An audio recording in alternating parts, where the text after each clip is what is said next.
Hi, I'm Allie Hamilton, and I'm so happy to welcome you to the Come As You Are podcast. Every week, we'll be talking about some aspect of healing, usually around childhood wounds and complicated familial relationships.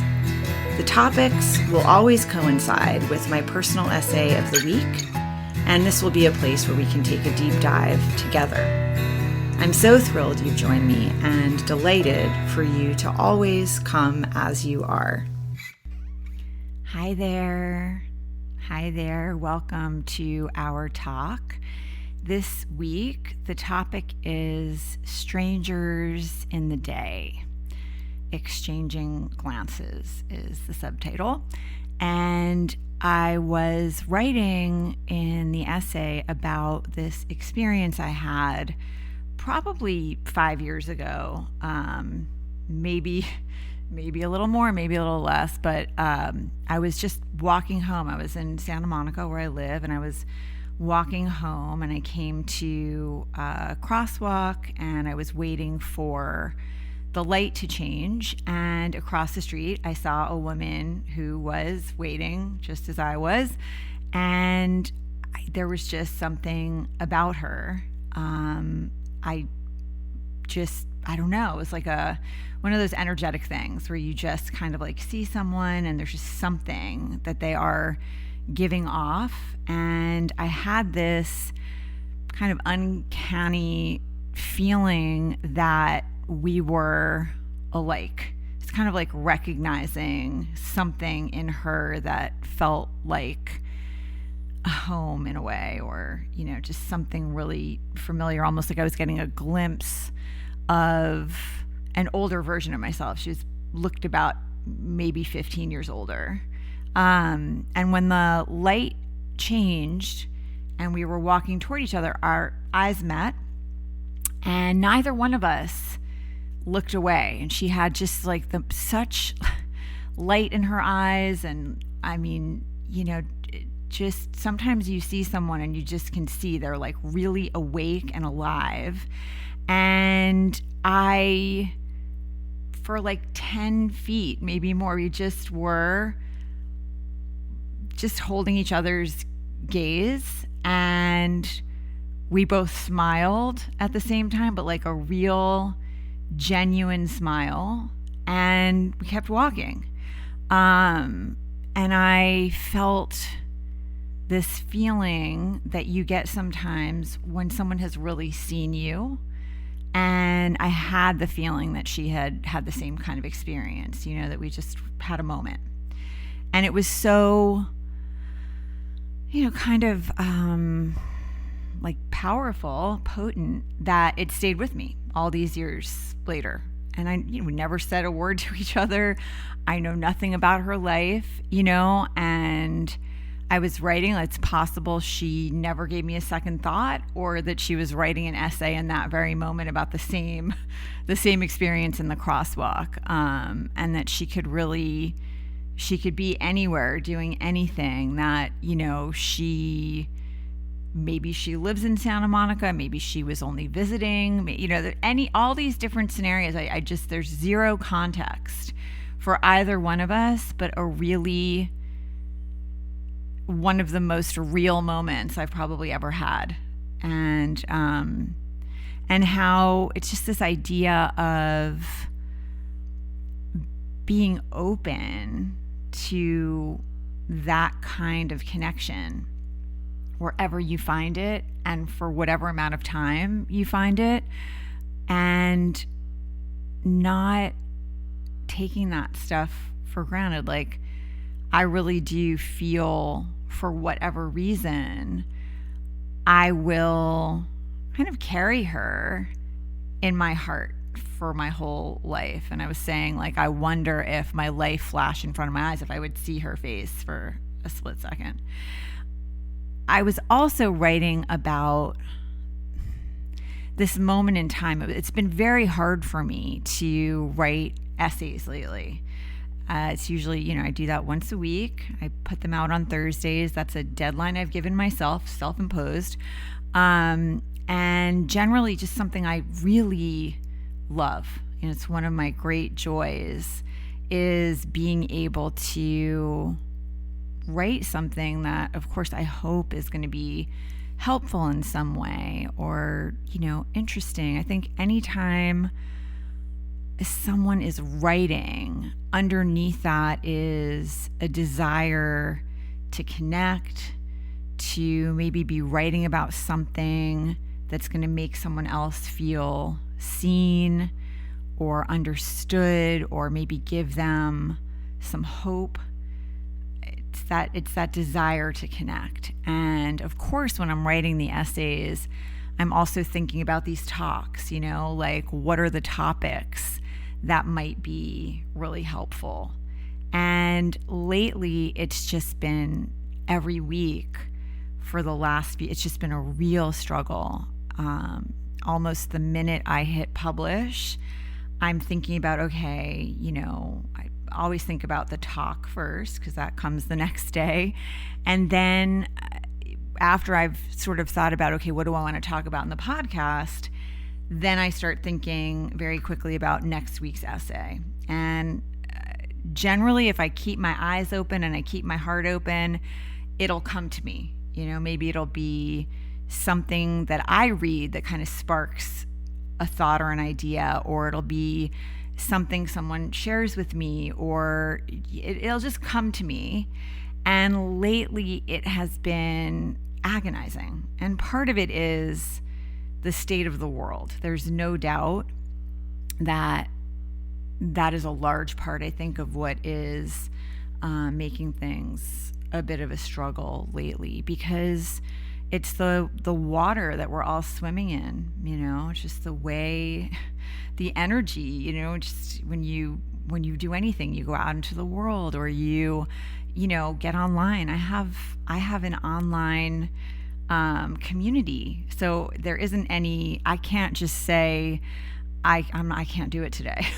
I have a community of people that I've built since 2009, and I feel a responsibility to that community. And so it's like entering the fray every day. And if you are a sensitive person, if you're open, it's intense. And if you grew up with a lot of chaos or a lot of uncertainty or a lot of fighting, people saying awful things to each other, it's very exhausting to swim in a sea of that, to see people speaking to each other in the most, just awful ways, just we're like the worst in someone. And I understand it. It's not like I'm confused. I think people are so overwhelmed and, frustrated and scared and anxious, and you just unable to comprehend why we can't agree on just some really basic things.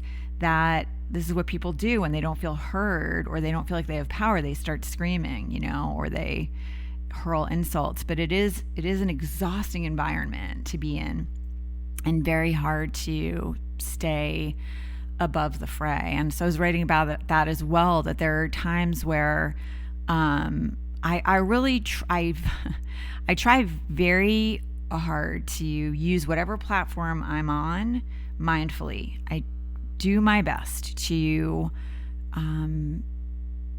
use it as another way to connect and to maybe bring up a topic that feels important to me. If I'm responding to something, to try to do that in a way that, is just really authentic, like I don't hold back. And if you follow me on various platforms, then that, it's like I will say how I feel, but I don't name call, and I don't demean people, and it's just like, I don't know, there's a line of just trying to communicate and connect that can't happen when, and this is a topic I've been talking about a lot lately, we're othering people. So I know that's part of what's in the mix for me too. And I was saying that sort of the last thing that I think has been making it difficult for me, the memoir I've been able to focus on and write, but the essays have just been tough. And my son is graduating from high school. on Tuesday, and some of you may relate to this time in life. I am definitely, I'm still in the sandwich generation. I've lost both of my parents in the last few years, but my stepdad is still, going strong, and he is in New York City and I'm in Los Angeles. And so trying to just make sure he's okay, and being far away, and then having 2 teenage kids. And I'm still, I'm on the other side of all of the fragility of having lost both parents and the high levels of stress that come with being the primary caregiver for your aging parents, watching your parents, decline, and trying to handle their financial lives and just make sure that they're okay it's really difficult. You don't need me to tell you that if you've been through it. And then there's all the other stuff that comes up too. I actually saw someone post something this week about what a trip it is for her to, I think she called it, gentle parent one of her aging parents who had never gentle parented her. Whatever your dynamic is, all that stuff comes into the mix too. And so it's just a highly emotional time. For me, if you have been following along, if you read the essays or you listen to the podcast, you know that I had complicated relationships with both parents. And my mom, really, it was alcoholism that was the thing that made it so difficult. There were some other factors too. And I think her unwillingness to get help, not just around the drinking, but also around some emotional things, some trauma and loss that she had suffered, made it very difficult for me as her daughter. I had to be careful with my heart in the context of our relationship. And there were many ways in which I felt deeply rejected by her as I was growing up, and I couldn't figure out why, and the target of her rage, and I couldn't figure out why. So all these things that I kind of had to solve as I got older, and then figure out how to navigate. And at the last year of her life, really one of the most gaslighting experiences of all. But in the end, I just loved her so much. And I know she loved me. There was a lot of stuff in the water between us. And at the very, very end of her life, thankfully, the last month of her life when she was in the ICU and couldn't speak anymore, that is when we really started communicating openly. And it's that same thing that I'm talking about in the crosswalk, where you're just looking someone in the eye, and there's so much, everything. If you let yourself just be totally vulnerable, you're going to figure out everything you need to know. You don't even need words. A lot of the time words get in the way. And my mother and I really communicated on a level that we never had before. I was able to speak, obviously, and I said a lot of things, and I said a lot of things whilst sobbing, but we got there, thankfully. With my dad, it was a whole other host of things. He really, as I've said, and I don't think I'm going to talk about it too much today, I think he had a lot of really great and interesting qualities as a person. He was very creative and open-minded, and started sculpting when he was 70 and really didn't stop until he was, 94, I think, is when it really slowed down. But even when he was 95, still trying. He died a few days after he turned 96. But we had I had a lot of rage toward my dad because he treated every woman in his life terribly. He left a wake of just heartbreak and devastation behind him. And so it was tough. It's all right, I'm going to show up for him. He really took any possibility of an innocent childhood away from me. He wasn't there for me. He just wasn't, he wasn't ever able to rise above his own stuff. But I still felt, for me as a person, I wanted to show up for him. Like, I still feel, no matter how flawed someone is, you can't ever paint anybody with one brush. And I feel like we all deserve to have some kind of dignity, going out of this world. And at least for me, that's how I felt. I was not going to let him not be safe and cared for. So I did show up for him. I had boundaries and, ways that I took care of myself in the context of all that, but I did it. And I felt at peace with that, that I was able to show up for him and also try to navigate taking care of myself in the context of that. So that I'm still processing all of that. He died in July, so coming up on a year, and I think it was like a double whammy because my mom went at the end of 2021, and I ended up moving my dad out to California 6 months later, and so it was just a lot of grief and a lot of loss and a lot of uncertainty and a lot of fragility, and continuing to kind of go through that experience, just trying to make sure that like my stepdad has everything he needs and keep an eye on that situation. I really don't know how people are okay if they don't have somebody advocating for them. It's just there are companies that prey on seniors, and if you aren't watching the bank accounts and staying on top of that stuff, it's just, it's wild and really disheartening. So that's all been in my mix as well over the last few years. And now my son, who's my firstborn, is going to college, and he's graduating. As I said, he's graduating from high school on Tuesday.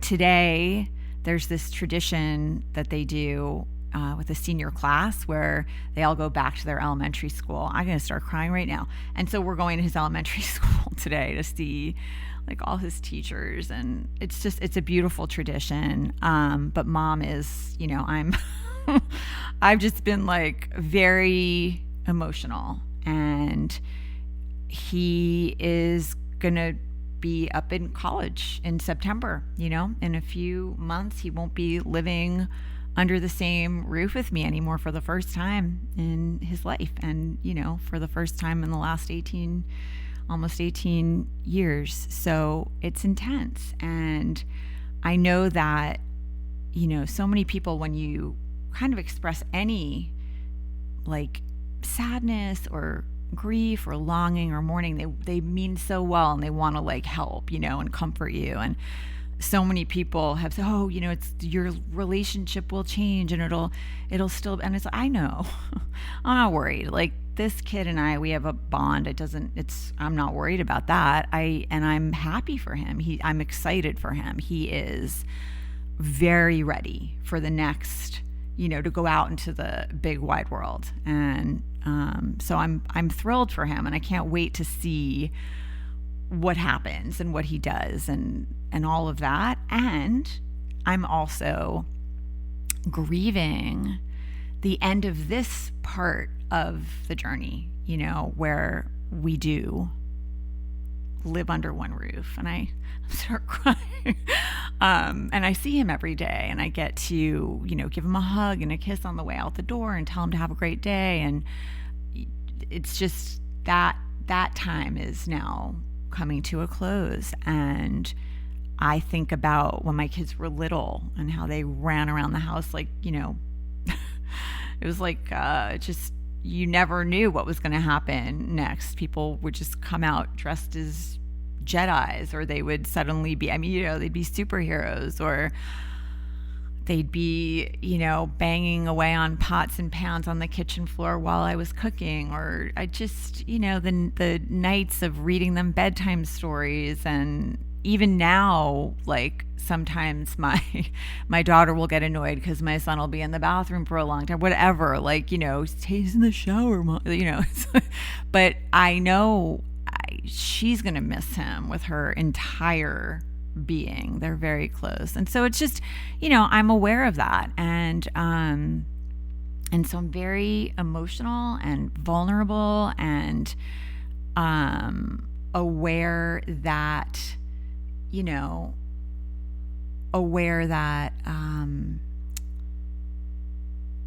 this is the state of, this is how life is, right? There's a constant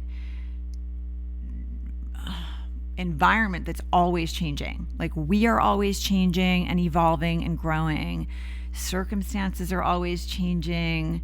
And I think that, one of the things that human beings tend to long for is some certainty in an uncertain world, or some sense of control over, at least their own destiny, at least what's going to happen for them in the coming, weeks. We make our plans, and a lot of people, not all people, but a lot of people have their routines and their, things that they like to count on. Like, even if you go to yoga, you probably put your mat in the same place every time, or, you've got your particular class that you like on this day at this time, or the day that you go to the grocery store.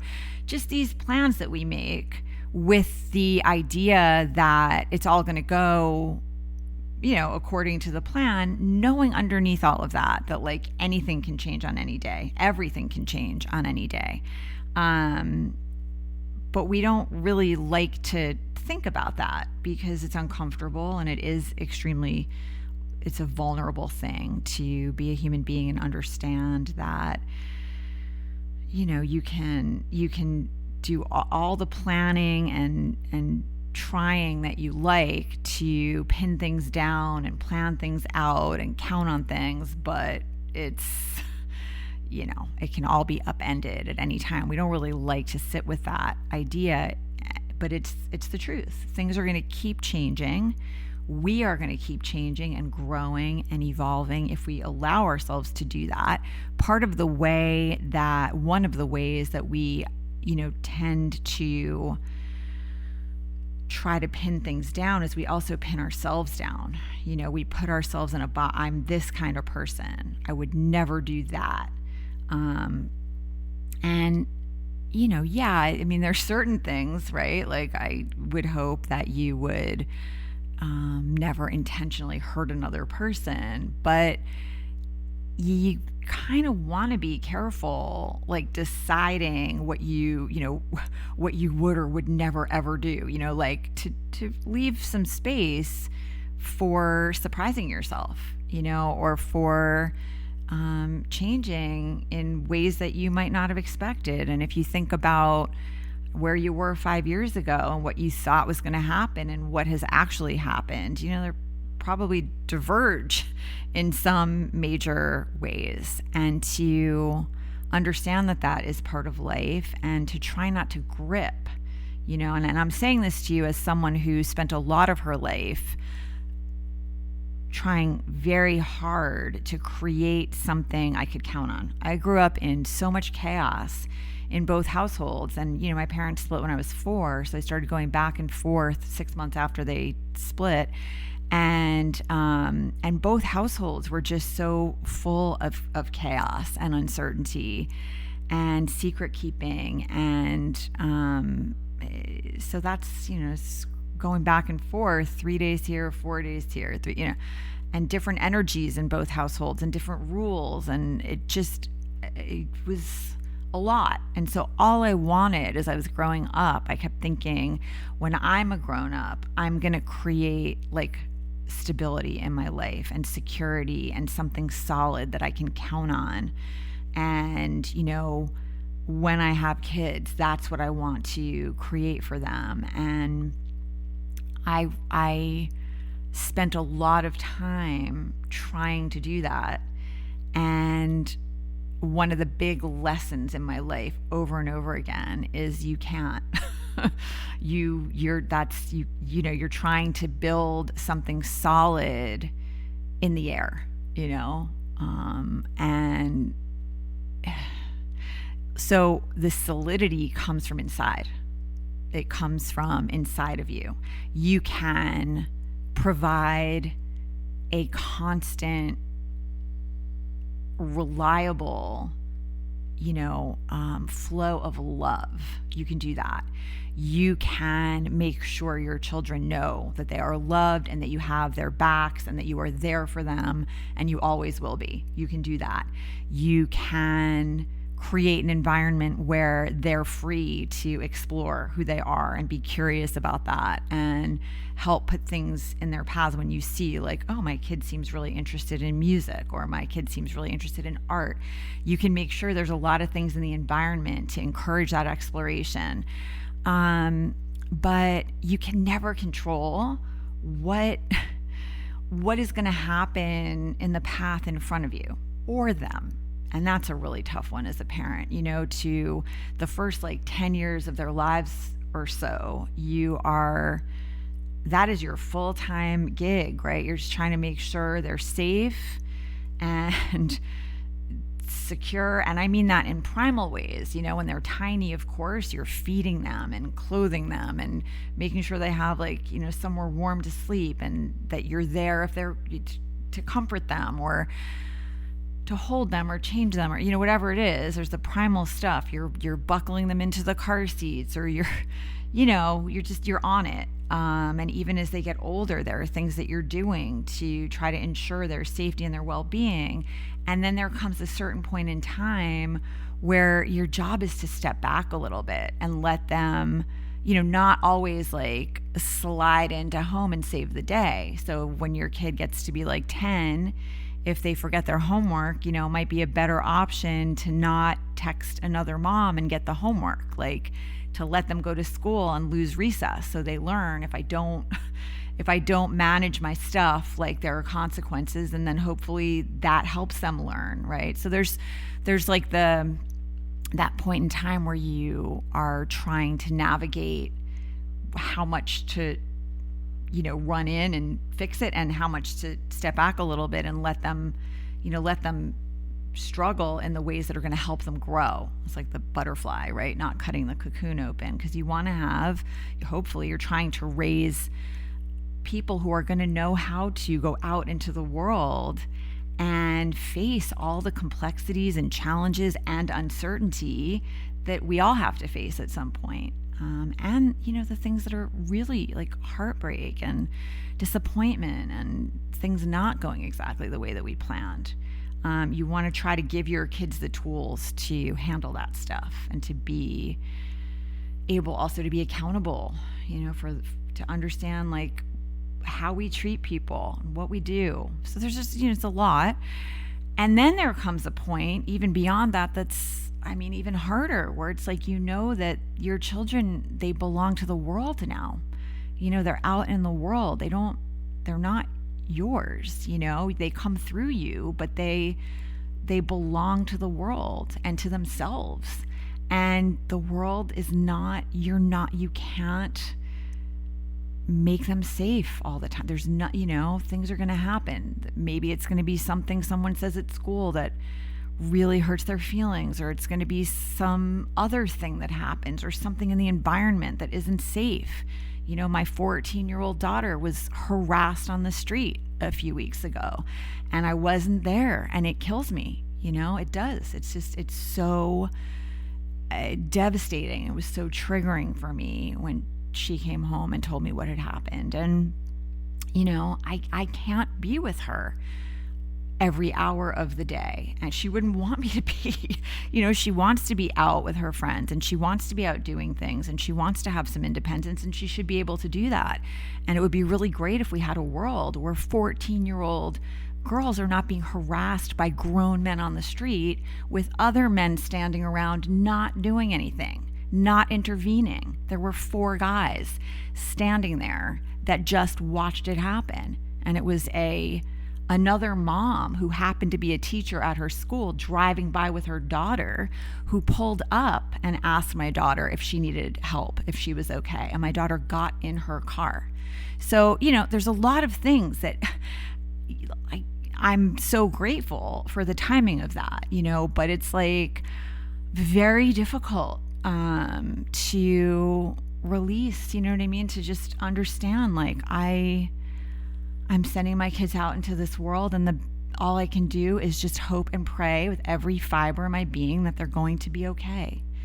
They're going to be okay. And to try to have some faith in that, and to remind yourself that most people do grow up and like we're all here and talking to each other, and you just, you have to try to hope that you have given them all the tools you can to handle things that are going to unfold in front of them in the best way that they can, and also that they're going to experience incredible joy and love and adventure. And that is of course the hope for all of us who are who are sending children out into this world where it isn't easy. These are not easy times for any of us. So there's a lot of that in my mix right now. A lot of vulnerability, a lot of fragility, a lot of uncertainty, a lot of, just trying to keep my hands open, my heart open, my mind open. And then there's also this chapter in my own life where I'm like, okay, my daughter's coming up strong behind my son. She's going to be 15 this summer, and it'll be a few years before I'm sending her off, and to really consider where I am right now and what I want for the rest of my life, how I want things to look and feel, to really stop and try to take stock and think about, where I am and what it is that I want to do and accomplish, and if I'm setting myself up in all the ways that make sense, or if I need to make some shifts or completely surprise myself, to try to be open and not feel like I have to pin myself down. And I do think this is one of the ways that we sort of can make a beeline toward death when we start trying to put ourselves in a box and, plan everything and try to control things that we ought to know by now we're not going to be able to control.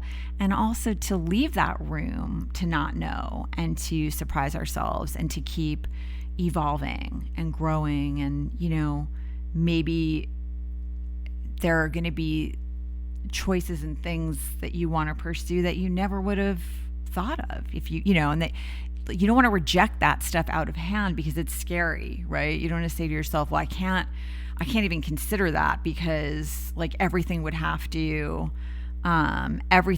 change if I did that.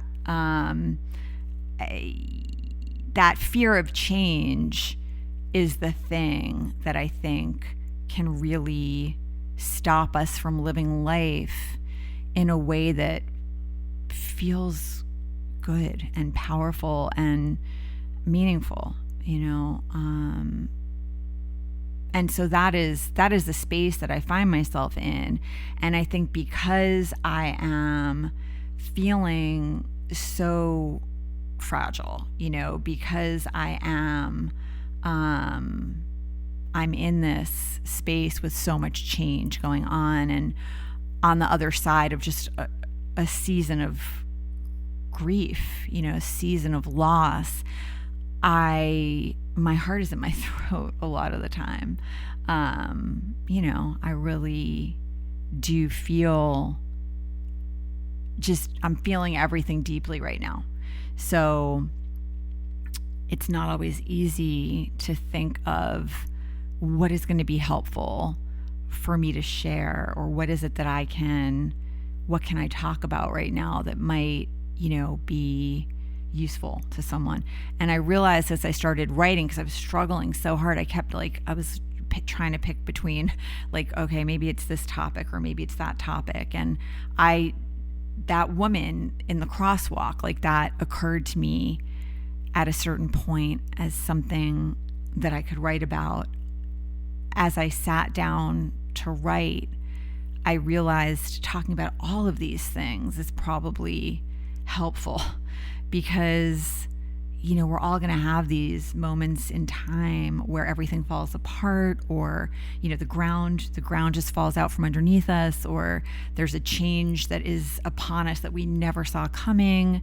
Or it's just the natural rhythm of things, which in all reality is all I've been dealing with for the last few years. Of course, we don't like to think about it, but our parents are going to get older, and they're going to eventually, they're going to die, as are we. And we don't like to talk about it or think about it. It's not comfortable, but it's the reality. And so I went through that. And there were some other things that were particular to my situation with my parents that, made it complicated. But you certainly, and in all probability, have your own things that make it complicated. So, we're all going to experience this life and loss and grief and times of upheaval at some point or another. Not everyone has kids. That's not necessarily going to be relatable for everyone, but just this idea of whatever it is that you are trying to grow, whether it's something in your creative life, or just, if you have pets, if you have,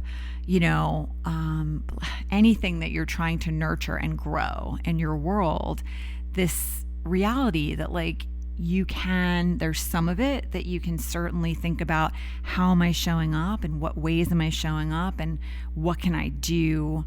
What am I in control of? What can I really affect change around, or, focus on, and what is not up to me?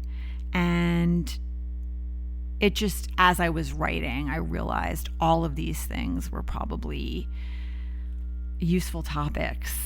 And that whole, going through times in your life where you do feel everything, I feel incredible joy and excitement for my son and for this next chapter. And I also feel, this nostalgia and this mourning for when my kids were little. And I feel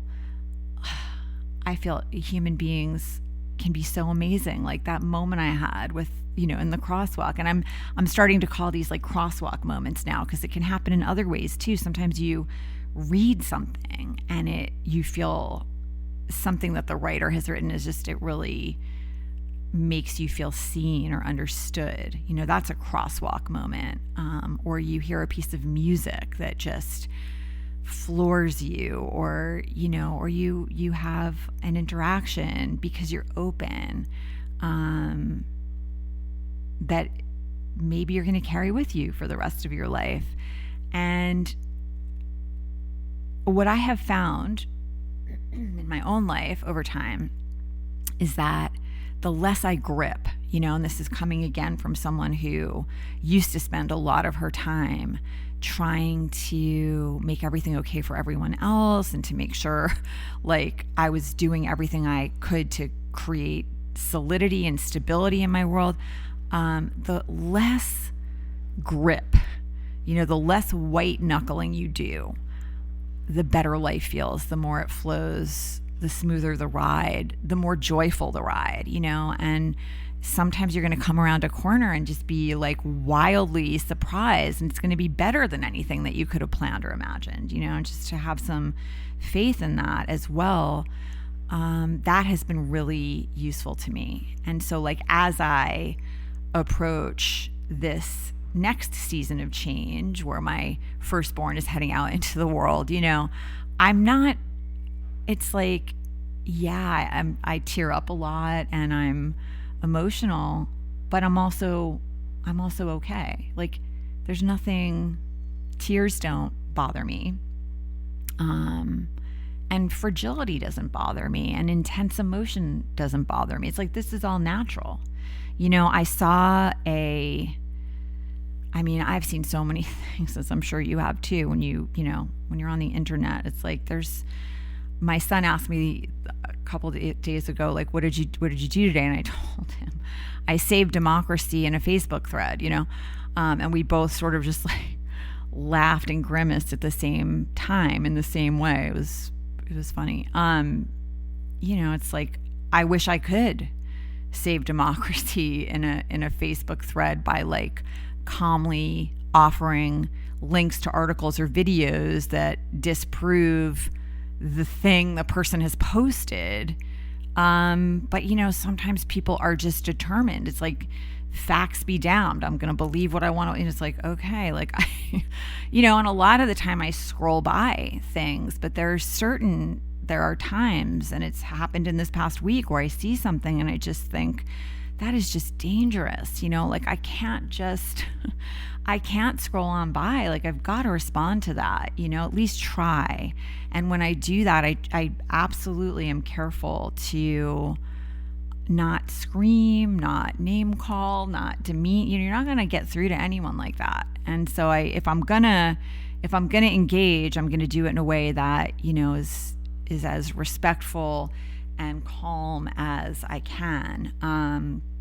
But there really are certain things that I see sometimes where I'm just holding my head, like, what is happening? What is happening? And I saw someone post something just yesterday about like, it was very kind of like spiritual bypassing, this idea that your thoughts create your reality. And so it was aimed toward moms. And it was like, don't keep saying that it's really hard or you're really tired. Say the thing that you want it to be. Say that you have a really easy baby or you're feeling really rested.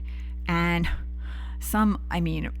just poor, exhausted mother with a colicky baby wrote back and said, wait, are you saying that even when I'm like beside myself because I have not slept literally at all the whole night and I've just been holding a screaming baby for hours, I'm supposed to still, you want me to say like, everything's great and my baby's easy and and she's like, yes, that's exactly what I mean, I was like, hi, no, like that's not what you want to do. Like that is so unhealthy to repress your genuine, you can both feel grateful that for all the beautiful gifts in your life and also acknowledge sometimes things are really hard and you're not okay and you need help. People feeling like they can't say they need help sometimes that's the stuff that is so isolating and dangerous. And so when I see things that feel dangerous to me, I can't, then I feel like I've got to step in here and just kind of, just throw up another idea, like push back on narrative that I think can be incredibly harmful and alienating to people. Or if I see things that are just, just really like so unkind or so I can't just scroll on by. And all of it, all of that stuff I'm describing, all of the uncertainty that's part of life and all of the incredible moments in crosswalks and all of the, massive, the big loves in your life and the way that those things are going to change and evolve. And sometimes like if you have children or nieces and nephews or your best friend's kids or whatever, like just the loss that comes with love sometimes, like the loss and change that's part of the equation. You got to kind of wrap your arms around that stuff too. It's part of it, and celebrate the changing seasons as best you can, but you don't have to gaslight yourself. There's a big difference. Like you just acknowledge how you're feeling, and you do not have to be okay all the time. Sometimes it's rough, and it's particularly rough right now, I think. And to have some compassion for yourself and other people, and to give yourself some grace, and some time and some space to maybe feel longing or feel nostalgia or mourn for a time that is coming to a close, or grieve for people that you can't pick up the phone and call and hear their voices anymore. It's like, it's okay. You don't have to not acknowledge those feelings or allow yourself to feel sorrow and and loneliness sometimes, all the things that life brings. Because if you can't let yourself feel that stuff, you're also blocking the feelings of immense joy. And you're probably going to miss those crosswalk moments, and that's the stuff in life you don't want to miss. You just want to really, as I was writing, you want to meet love wherever you find it and be smart enough not to choke the life out of it, just to really to celebrate it, to appreciate it, to be present for it, and to receive it with your hands open and your heart open and your mind open, not to try to grip. So I hope this has been helpful. I know embracing change and uncertainty, it's lifelong work. It's a practice, and it's an advanced practice, I think, to try to get comfortable with that constant change. That's the one thing you can count on in life, is that everything's going to keep on changing. And so the sooner you can kind of be in a state of acceptance about that, the easier the ride. And that doesn't mean it's easy, but it means it's a lot easier. So I'm sending you lots of love, and I'm easy to find. If you need any support or you want to, have a further conversation, certainly I always respond to the comments. And it's a beautiful community wherever you're listening. It's a beautiful community, and I love being in conversation with y'all. It's one of the great joys of my life, and I really appreciate you being here. And I'm sending you lots of love until next time.